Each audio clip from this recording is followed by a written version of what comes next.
창세기 48장 15절에서 16절입니다. 구약성경 78면입니다. 제가 봉독해 드리도록 하겠습니다. 그가 요셉에 위하여 축복하여 이르되 내 조부 아브라함과 아버지 이삭이 섬기던 하나님, 나의 출생으로부터 지금까지 나를 기르신 하나님, 나를 모든 환난에서 건지신 여호와의 사자께서 이 아이들에게 복을 주시오며 이들로 내 이름과 내 조상 아브라함과 이삭의 이름으로 칭하게 하시오며 이들이 세상에서 번식되게 하시기를 원하나이다. 아멘. 안녕하십니까 성도님들. 성도님들, 유행하는 말 중에 금수저라는 말 다들 한 번씩 들어보셨을 거예요. 금수저. 그냥 금으로 만들었다는 숟가락을 뜻하는 건 아니겠죠. 원래 이 말은 어디서 나왔냐? 은수저를 물고 태어났다라는 영어 관용구에서 나온 말입니다. 아기가 은수저, 비싼 은으로 만든 수저를 물고 태어났으니까 처음부터 부자였다는 말이겠죠. 그러니까 부자 밑에서 태어난 아이, 이런 뜻도 되겠고, 이 말을 가지고, 이 은수저를 가지고 은보다 비싼 게 뭐예요? 금. 그러니까 금수저라는 말이 유행하기 시작했고, 그래서 돈이 아주 많아서 물려줄 게 많은 집안에서 태어난 아이는 금수저. 그거만큼은 아니어도 꽤 물려줄 집이 있으면 은수저.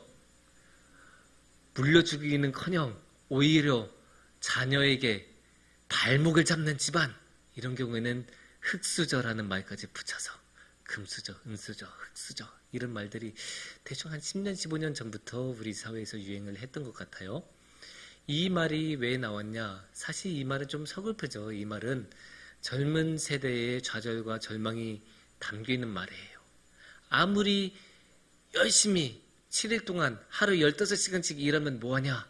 저기 강남에 있는 빌딩 물려받은 저 친구보다 아무리 노력을 해도 그 삶의 질을 따라갈 수가 없는데, 이 삶의 좌절, 이 부의 대물림, 가난의 대물림에 담겨있는 이 좌절과 절망이 이 수저 이야기에 담겨 있습니다.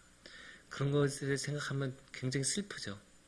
자신의 의지, 자신의 능력, 자신의 노력하고 상관없이 이미 굉장히 많은 부분이 정해져 있다는 것, 참 슬프죠. 그런데 이제 부모 입장에서 보면 어떠한 부모든 당연히 금수저를 물려주고 싶겠죠. 자신의 자녀에게는. 자신의 자녀에게 가장 좋은 것만 해주고 싶은 마음, 모두 다 같은 마음이지 않겠습니까? 또 자녀가 자신의 꿈을 원없이 펼쳐볼 수 있도록 재정적인 지원을 해주고 싶은 거, 그런 거, 그 마음 없는 부모가 어디 있겠어요. 그래서 우리 모두 마음은 그런 마음을 가지고 있지만 실제로 그렇게 할 수 있는 사람, 실제로 그러한 금수저를 물려줄 수 있는 사람은 굉장히 드물죠. 금수저를 물려줄 수 있다는 건 정말로 힘든 일이죠. 그래서 우리는 다른 것을 물려주는 게 좋겠죠. 그러면 이제 한번 생각해 봐야 돼요. 우리가 그러면 무엇을 물려줄 수 있을까? 골똘히 생각해 봐도 그렇게 쉽지 않죠. 금수저를 능가하는 것을 찾기가 쉽지 않아요. 그럴 때는 어떻게 되냐?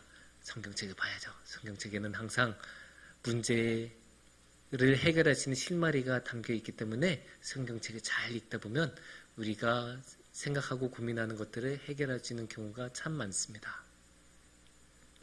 오늘의 말씀은 창세기의 후반부인 48장의 말씀입니다. 그래서 야곱의 이야기인데, 이 맥락이 어떻게 되냐? 야곱이 이제 인생의 말년이에요. 그래서 이제 그 나이가 들고 자신의 몸도 예전 같지 않고 하니까 이제 내가 곧 세상을 떠나겠구나라는 것을 느끼고 자신의 자손들에게 축복의 기도, 유언의 기도를 이제 하는 그런 장면입니다. 자신이 아버지인 이삭으로부터 축복의 기도를 받았던 것처럼 자신도 자신의 자손인 요셉의 아들들인, 그러니까 이제 자신에게는 손주가 되겠죠. 손주인 이제 에브라임과 므낫세에게 축복의 기도를 해주는 그런 장면입니다. 이 축복의 기도가 거의 말년에 하는 기도이니까 거의 유언과도 같은 말씀이라고 볼 수 있죠. 그러니까 아주 무게감 있고 중요한, 정말로 이 자녀에게 주고 싶은 것, 이것만큼은 꼭 줘야겠다라는 내용을 담고 있는 축복의 기도이기 때문에 이 기도를 보면 우리가 무엇을 자녀에게 물려주면 좋은가라는 것을 배우기 아주 좋은 말씀이라고 할 수 있습니다. 그러면 무엇을 물려주느냐? 15절 말씀부터 보면 이렇게 나옵니다. 그가 요셉을 위하여 축복하여 이르되 내 조부 아브라함과 아버지 이삭이 섬기던 하나님, 나의 출생으로부터 지금까지 나를 기르신 하나님, 이렇게 말씀하고 계시네요. 이 말씀에서는 나의 출생으로부터 지금까지라는 말에 밑줄을 한번 그어보면 좋을 것 같아요. 출생, 그러니까 태어났을 때부터 지금까지, 그 생을 마감하기 직전인 노인이 된 지금까지. 그러니까 이 말은 무엇겠습니까? 일평생을 동안 함께 하셨다라는 뜻이죠. 하나님께서는 어떠한 순간에도, 내가 아주 어렸을 때도, 내가 한창 젊어서 일을 많이 할 때도, 지금 세상 떠나기 직전에도 하나님께서는 항상 지켜주시고 도와주시고 내 곁에 계셨다. 그 말을 하는 거예요. 하나님께서 함께 하신다고 해서 그냥 진짜 그냥 옆에만 있는 거는 아니었겠죠. 그 어디서 하시느냐? 마지막에 뭐라고 나오십니까? 나를 기르시던 이라고 나오죠. 나를 기르신 하나님이라고 나오지 않습니까?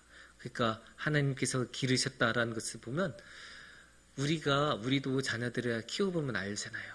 아이들이란 정말로 손이 많이 가고, 아이들을 기를 때는 어떻게 해요? 1부터 10까지, 하나부터 10까지 다 해줘야 되죠. 어릴 때는 말할 것도 없고 나이가 들어서도 별로 달라지지가 않아요. 아이가 대학생이 되었다고 해도 냉장고에서 반찬 하나 제대로 꺼내서 먹지 못한 경우가 허다하지 않습니까? 정말 하나부터 10까지 다 챙겨줘야 돼요. 그런 거 보면 이 기른다는 것은 정말로 다 해주고 도와주고 지켜준다는 뜻이 아닙니까? 그것을 누가 해주셨다고요? 하나님이 해주셨다. 나의 하나님이 나한테 그렇게 해주셨다라고 야곱은 그렇게 고백하고 있는 거예요. 그런데 여기에서 그치지 않아요. 16절의 전반부를 우리 같이 보면 좋겠습니다. 나를 모든 환난에서 건지신 여호와의 사자께서 이 아이들에게 복을 주시오며, 여기까지만 봐도 될 것 같아요. 여기서는 어디에 우리가 밑줄을 긋냐? 환난에서 라고 우리가 한번 밑줄을 그으면 좋을 것 같아요. 나를 어디서 건지셨다고요? 환난에서. 아무리 그 오랜 시간 동안 같이 계셨다고 해도 정작 힘들 때 도와주시지 않으셨다면 그게 무슨 의미가 있겠습니까? 항상 같이 붙어 다니던 친구가 정작 힘들 때는 없어져 버리면 그 친구라고 우리가 여기지 않잖아요. 그처럼 하나님도 항상 우리 곁에 계신다는 것은 가장 중요할 때, 우리가 정말로 지치고 힘들어서 더 이상 어떻게 할 수 없을 때, 그때 우리를 안아주시고 도와주신다. 그 고백이 여기 들어있어요. 그리고 그것은 야곱이 직접 체험한 이야기이지 않습니까? 야곱이 황급하게 자신의 집에서 도망쳐 나와서 어떻게 해야 되나, 저기 아람 땅까지 가야 되는데 그 아람 땅이 너무나 멀어서 그냥 길바닥에서 돌을 베개 삼아서 잠을 자야 되는 얼마나 힘든 상황이에요. 그때 하나님께서 어떻게 하셨습니까? 사다리로 나타나셔서 천사들을 보내주시면서 직접 나타나시면서 야곱아 걱정하지 마라. 네가 네 일 다 이룰 때까지 내가 너와 함께하고 너를 떠나지 아니할 것이다 라고 말씀해 주신 하나님이시지 않으셨습니까? 거기에 그 삼촌인 라반한테 계속 속임을 당하고 정당한 임금도 못 받고 정말로 힘들게 일만 했을 때도 하나님께서는 도와주셔서 재산상의 불이익을 당하지 않도록 하나님께서 지켜주셨고, 또 이제 마지막은 아니죠. 그렇지만 이제 다시 가나안 땅으로 돌아와서 자기 형인 에사를 만나기 직전에 얼마나 많은 두려움과 불안에 떨고 있었습니까? 야곱이 정말로 어찌할 바를 몰라서 너무나 힘들어하고 불안해할 때 하나님께서는 친히 나타나셔서 씨름 한판 해주시고, 그리고 이스라엘이란 새로운 이름까지 주실 정도로 이 야곱이 힘들 때마다 나타나시고 지켜주시고 도와주셨던 하나님입니다. 여기서 보면 이렇게 두 가지, 항상 함께 하시는 하나님, 환난 가운데 지켜주신 하나님, 이 하나님이란 것을 볼 수 있어요. 그 하나님을 야곱은 지금 소개해주고 있는 거죠. 여기서 추가적으로 하나를 더 이야기하자면 16절 후반부를 보면 좋습니다. 16절 후반부에 어떻게 이야기를 하냐면 이들이 세상에서 번식되게 하시기를 원하나이다. 그러니까 자손이 아주 많이 번식해서 많이 풍성한 풍요를 누리고 많은 자손들이 생기기를 원한다. 그 이야기를 하고 있는 거예요. 근데 이거는 사실 어쩌면 덤이에요. 번식 자체가 야곱에게는 중요한 게 아니에요. 번식은 사실 결과죠. 그러면 여기서 원인은 무엇인가? 하나님. 조금 더 정확하게 말하면 하나님을 향한 믿음, 그 신앙, 그거를 물려주고 싶은 거예요. 지금 야곱은. 물론 이 믿음은 하나님께서 주신 선물입니다. 그래서 하나님이 주셔야 우리가 가질 수 있는 것이기는 하지만 그럼에도 불구하고 우리가 항상 하나님을 보려고 노력하는 것, 하나님을 우리 마음의 중심에 모시라고 하는 것, 이거는 우리가 해야 되는 노력이 맞아요. 그리고 그렇게 우리가 열심히 노력하고 하나님의 뜻에 따라서 그게 믿음의 삶에 따라서 살기를 원하는 게 지금 야곱이 이렇게 축복의 기도에서 하고 있는 것입니다. 여기서 보면 우리가 성경에 아주 중요한 관점을 볼 수 있어요. 이 축복의 기도에는 뭐가 없죠? 돈에 대한 이야기가 없어요. 우리의 삶에 돈이 얼마나 중요합니까? 우리가 돈 때문에 얼마나 많이 전전긍긍하고 돈 때문에 하고 싶었던 것, 할 수 있는 것들 포기해야 되는 경우가 얼마나 많았습니까? 그럼에도 불구하고 야곱의 이 축복의 기도에는 돈이 없어요. 물론 여긴 그런 이유도 있어요. 왜냐? 요셉이 야곱보다 돈이 훨씬 많았어요.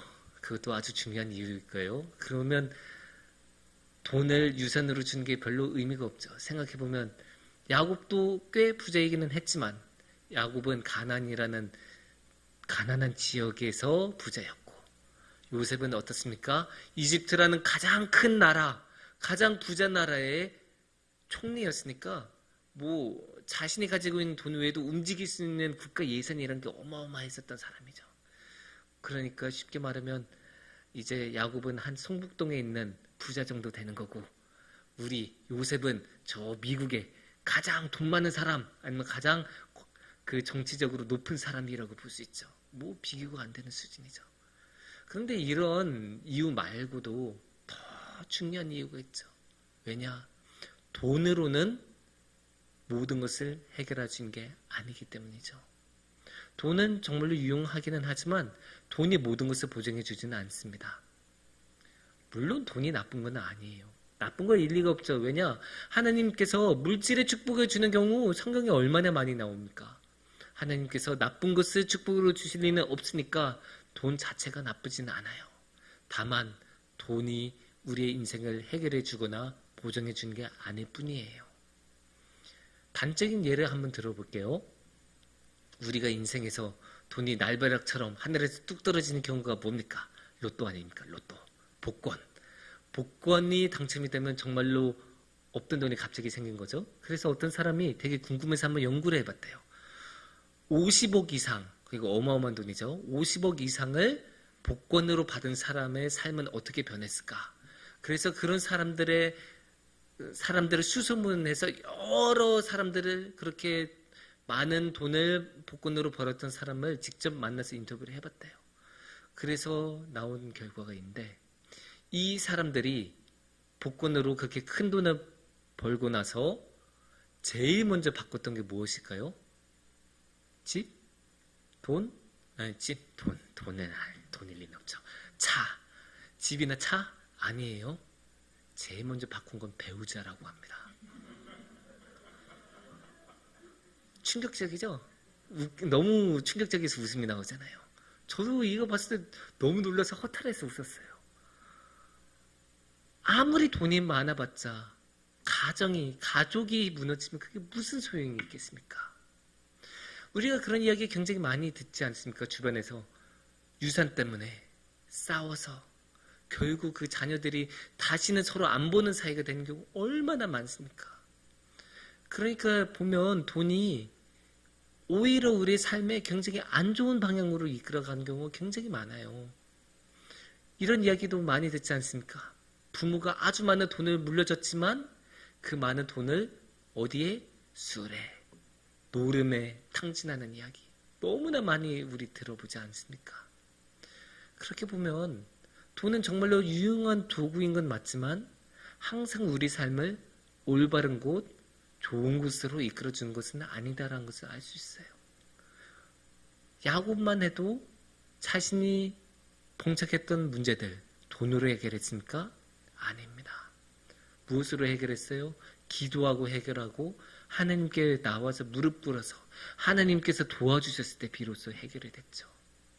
그래서 야곱은 축복의 기도에서 돈을 이야기하지 않아요. 돈을 유산으로 물려주지 않아요. 하나님께서 도와주신 게 훨씬 중요하니까.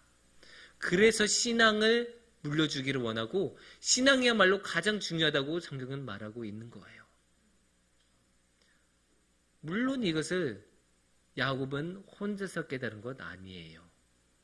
어떻게 이야기하고 있어요? 오늘의 말씀에서 15절에서도 16절에서도 계속 나온 이야기가 할아버지인 아브라함, 아버지인 이삭, 아브라함과 이삭으로부터 나는 받았다. 아브라함과 이삭의 이름으로 그게 되기를 원한다. 그러니까 자신도 어떻게 해요? 할아버지로부터 아버지로부터 물려받은 거다. 그리고 이제는 나도 너희에게 물려주고 싶다.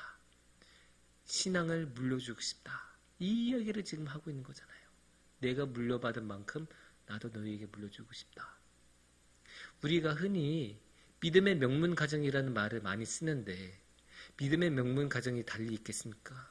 이런 식으로 하나님에 대한 믿음을 소중하게 여기고 그거를 자녀에게 물려주고 그 자녀는 또 그것을 소중하게 받아들이고 또 자신의 자녀에게 계속 물려주는 이것이야말로 믿음의 명문 가정이 되지 않겠습니까?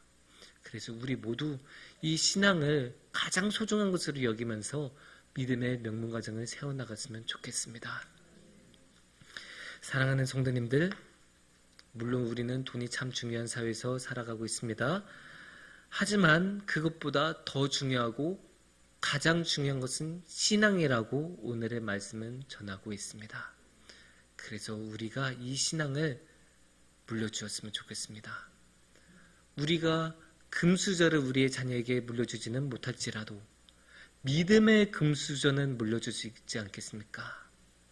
그래서 우리가 믿음의 금수저만큼은 우리의 자녀들에게 꼭 물려줬으면 좋겠습니다. 물론 이것도 쉽지 않은 일입니다. 굉장한 헌신이 필요하고 눈물과 기도가 필요한 일입니다. 그래서 혼자기 벅찰 때도 너무나 많습니다. 그럴 때는 혼자 하는 게 아니라 우리 교회가 하나의 공동체로서 다 같이 해야 됩니다. 그래서 우리가 우리의 자녀들의 믿음을 위하여 청소년들을 저 멀리 발리 땅으로 함께 보내기도 하는 거고 또 이번 주 토요일과 주일엔 무엇을 합니까? 여름 성경학교를 그래서 하는 것 아닙니까? 우리의 자녀들이 믿음의 금수저가 되기를 위하여 우리의 자녀들이 믿음을 얻기 위하여 그래서 우리가 이렇게 다 함께 믿음의 명문 가정을 세워서 대대손손 하나님과 함께하는 복을 다 같이 누리시기를 축원합니다. 함께 기도드리겠습니다.